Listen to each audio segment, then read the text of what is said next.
calling this? This is the Starting Strength podcast. This is the podcast, Yeah. isn't it? All right. I can't keep the goddamn podcast and this Ask Rip bullshit straight. Aren't we supposed to have something that says podcast up? No. No, we don't. All right. Well, how is anybody going to know it's the podcast Because if we don't have something up that says? We've got a thing that. All we got is a says- couple of guys sitting in front of a bunch of beer. And then That's you're all. going to say something like, "Welcome to the Starting Strength podcast." Oh, okay. And that'll help. All right. Welcome to the Starting Strength podcast. I am your host, Mark Ripito, and today we're talking with our friends from Maryland. Beau Bryant is the owner of Westminster Strength and Conditioning, and Beau is one of our long-term starting strength coaches, and he's probably running one of the most successful starting strength gyms in the whole entire world.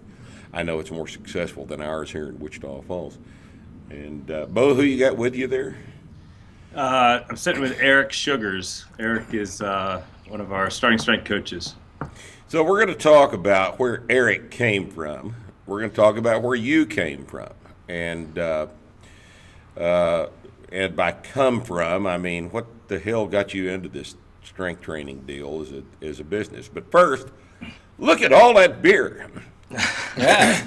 Man, that is an impressive bar. There's not a bar in Wichita Falls, not a commercial bar in Wichita Falls that has got that impressive a collection of containers of delicious, All over the world. of Yeah, a delicious little bit beer everywhere. from all over the world. Yeah, I'm seeing all kinds of things back there.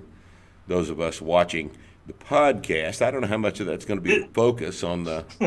It's a little old, this Corona. I don't know if you can see color, but Yeah, I didn't know Corona came in that flavor. What? It does Did after about 30 years. Did somebody? Oh, it didn't start off that way. No, somebody it was a didn't normal put Corona. something in that Corona, like No. some ingredients. That's what happens. After Modern 30 years. Corona is famous for not using ingredients, so it's about like Bud Light, Yeah, which some is water. the most famous beer with no ingredients on Earth. So, well, enough of that happy talk. So, what do you guys do? You guys are running an incredibly successful strength training facility in Carroll County in Western Maryland. And I'd like to know how Beau got started, and then I want to know where Eric came from, because that's an interesting story. Well, so I was in the military, and back in probably 2003, 2004, I got into the high-intensity exercise craze. What part of the military were you in, just for credibility? So I purposes? started out in the 82nd, and then I was recruited out of there and worked for Special Operations Command. So got out on the Special Operations side in probably 2001, and then sometime in 2003, kind of got introduced to the CrossFit type stuff. And it wasn't very long. I know you were back there in those early days. That 06 is when I was involved. with it. Yeah. So sometime around 05, 06, there was a few of us back there on the message boards that started kind of realizing that we needed to be stronger. And there was our attempts. There was a few of us. I wasn't on the message board at the time. I just kind of lurked there. I wasn't allowed to have a profile. But there's a few of us that were trying to figure out how to get stronger while doing CrossFit. And we kind of came up with our own programs to layer over top, and then you kind of jumped on the scene. And I think you did a cert in Arlington, one of the first when you were with CrossFit. So that was right in my backyard. So I showed up to that one, and I think when my final set of squats, you told me they were pretty good, but I looked like an insect. So I was 6'1", 165 pounds, I think. 6'1", 165. I wonder what would have given me the impression that you were underweight. I don't know. So anyway, you started eating. Yeah, so that all made sense. So I literally left there. I got out of the military probably a month or two after I saw you. And I moved up here to Maryland and started right in my garage. I think once I got settled into our new house, I started lifting and eating.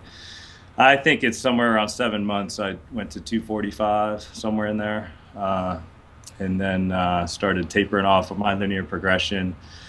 And at the time, I was doing some contract work for the military, security type stuff, and I got into this whole strength training and understood the difference of what we needed to do, and just somehow picked up a little part-time job with some of the military guys. I was training them in the mornings and starting strength modeled stuff and making them stronger. And somewhere around 2010, maybe 2009, they started hiring some strength coaches, a lot of young guys, 24-year-old guys, things like that. And they started coming in alongside me, and some of them were good, some of them were not so good.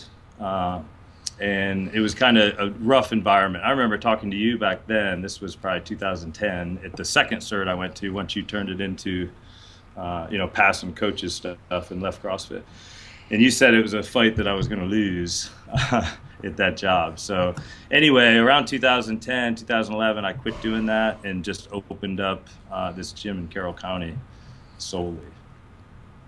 Well, that's a good thing, too, because you guys have done some amazing things at Westminster Strength and Conditioning is the official name of Beau's gym, and I'd like to point out to those of us, those of you people watching the podcast, that Westminster Strength and Conditioning is a big gym.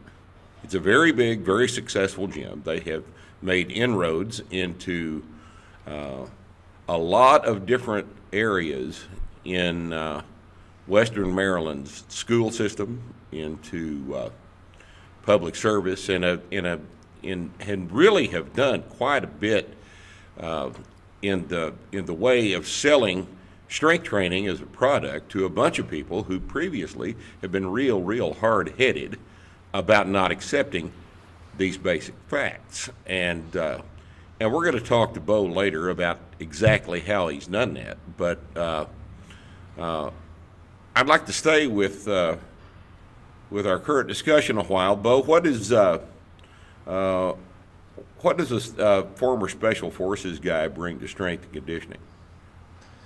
So I was an interrogator, counterintelligence guy. So I worked with actual qualified SF guys. So I wasn't actually, didn't go to selection and stuff like that. I was worked in a department with those guys. So I was kind of ran interrogation type stuff. So it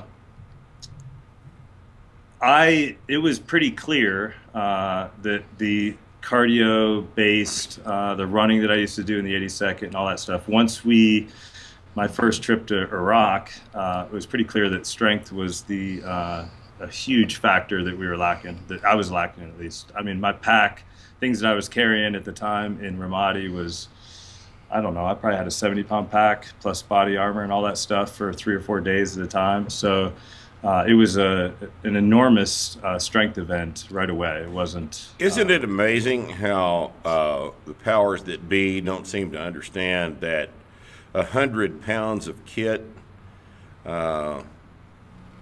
is not really affected by your 5-mile time, but more your deadlift? Why is that complicated? I don't know. The problem is you get this, people sift through this process that can be 180 pounds and run around with a 100-pound pack on them, but because they made it through the process, they were damn strong. They're the stronger guys around you. So these are not, these are guys that are already strong, right, whether they strength trained or not. And these guys are essentially, what you're saying is these guys are strong accidentally. Absolutely, yeah, yep. And wouldn't it be interesting if we could make them strong on purpose?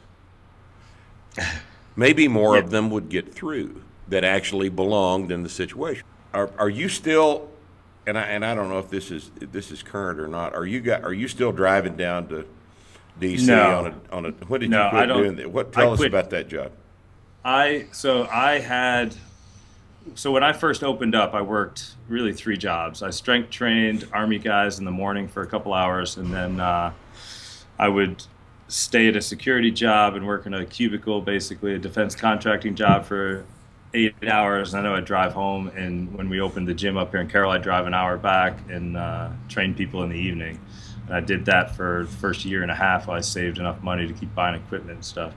But that job, I had those guys for towards the end, I had them for 2 hours a day, 2 hours in the morning, 5 days a week. And, it kind of got to the point where we were squatting, pressing, pulling, start them all off on a novice progression, obviously, and then intermediate stuff. And we used prowlers, and pretty much that's it for conditioning. They would still do their running on their own here and there because they needed some mileage on their feet, but other than that, that's what we did. And then a kind of a PT-based system got brought in. So I don't know the whole history to it, but there's a pretty big contract that was let out. I think at the time it was called Athletes Performance Institute, API, but it kind of differed by building, and I'm certain that there was some places that they had great coaches and understood strength and did that, and some places didn't. So you're kind of at the mercy of the strength coach that they hired, right? Depending on what you're going to do, and a lot of it was PT based where I was at. Since so the program was not institutionalized, right? Yeah. So functional movement screen was huge, and you had to get a certain score on the functional movement screen before you could actually train. Right. They at one point there was a leaderboard that had functional movement screen scores. So he who had the highest functional movement screen score was top of the leaderboard. I don't know what the squat deadlift was, but they had a 19 on the functional movement screen. Right. That's fabulous. What a great predictive tool. Yeah. Well, let's give Eric something to do besides sit there and nod. So, Eric, where the hell did you come from? What are you doing? Eric's one of our newer starting strength coaches. He finally went through the pipeline and demonstrated a far better than average ability to teach people how to do these lifts. But what were you doing before? Were you selling shoes, or what was your doing functional movement screens? Exercise physiology major.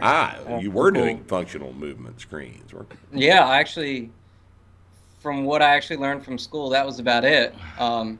I was a member of Beau's gym probably about a year and a half, 2 years after he opened. And the only hands-on part of my degree was a 3-credit internship. So I ended up interning with Beau over the summer and learned more there than I did in any of my classes. Well, what exactly did your classes consist of? This kind of dovetails into an article I'm about to write for the website about academic preparation for being a strength coach. What did you have in school that academically prepared you to apply the principles of stress, recovery, adaptation to a strength program? Well, so obviously everything in school, for the most part, is cardio-based. So you go through physiology, but you learn you say obviously.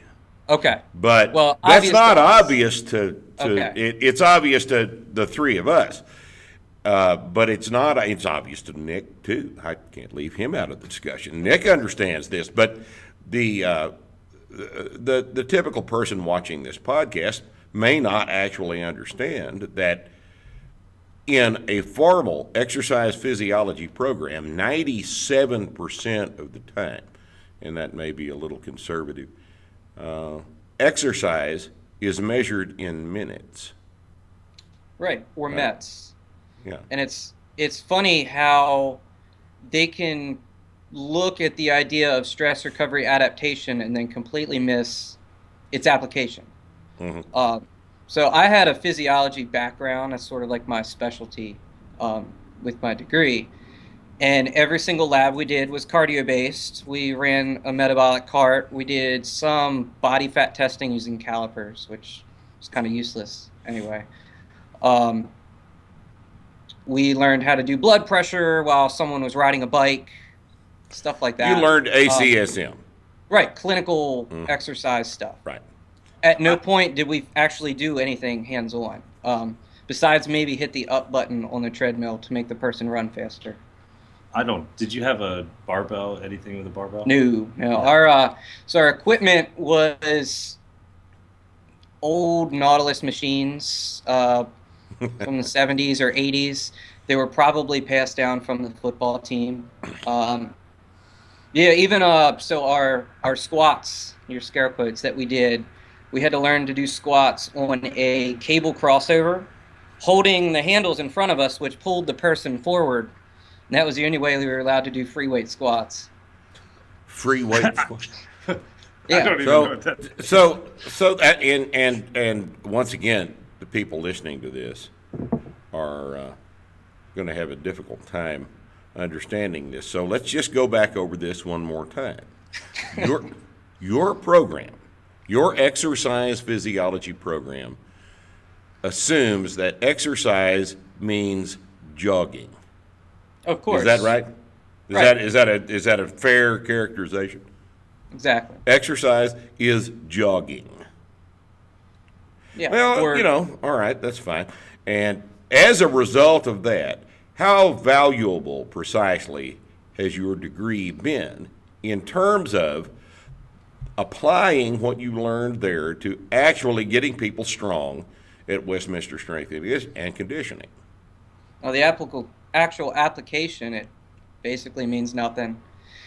At this point, it's letters after my name. That's about it. Mm-hmm. And unfortunately, those are required. Now, there are a set of letters after your name, SSC, Starting Strength Coach. What about those letters? It's funny how you can explain that biomechanics lecture for the squat better than an entire class on biomechanics, and you spend 2 hours, an hour and a half, and we spent 2 hours four Saturday morning. hours a week for about 3 months. Yeah. I mean, Rip, when we get interns that we get, every one of them, all their prior experience has not helped them out at all, minus maybe some physiology. If they understand some, if they've had anatomy, that helps them. Mm-hmm. But when we get them, we might as well have plucked somebody off the street. I could do the same exact job of teaching them how to actually get people strong as if I just walked down the street and found somebody to do it. And then you probably wouldn't have to convince them that everything they learned was wrong. Right. At least I had a clean slate. It's like teaching somebody to shoot that's never shot before. That's always a lot easier, isn't it? Exactly. They don't have to unlearn a bunch of silly nonsense. Right. Well, so that's where we land right now. We've got you two guys in a position, having gone through an unlearning process and then a learning process that now has enabled your gym to be one of the most effective sources of information about strength and conditioning on the East Coast. And you guys are really, really, really doing a great job out there. You've made a fabulous impression on hundreds and hundreds of people about exactly what can be accomplished in a program like this. And you've convinced lots and lots of people that jogging is not as valuable as the squat and the deadlift. And so I think we'll continue our little discussion right here and talk about exactly how that takes place and how you have continued to make a positive impression on this part of the fitness industry on the East Coast. And we're going to do that next time. Thank you guys for being with us right now. And we'll continue this in part 2 of this podcast, and we'll see you then. Thanks.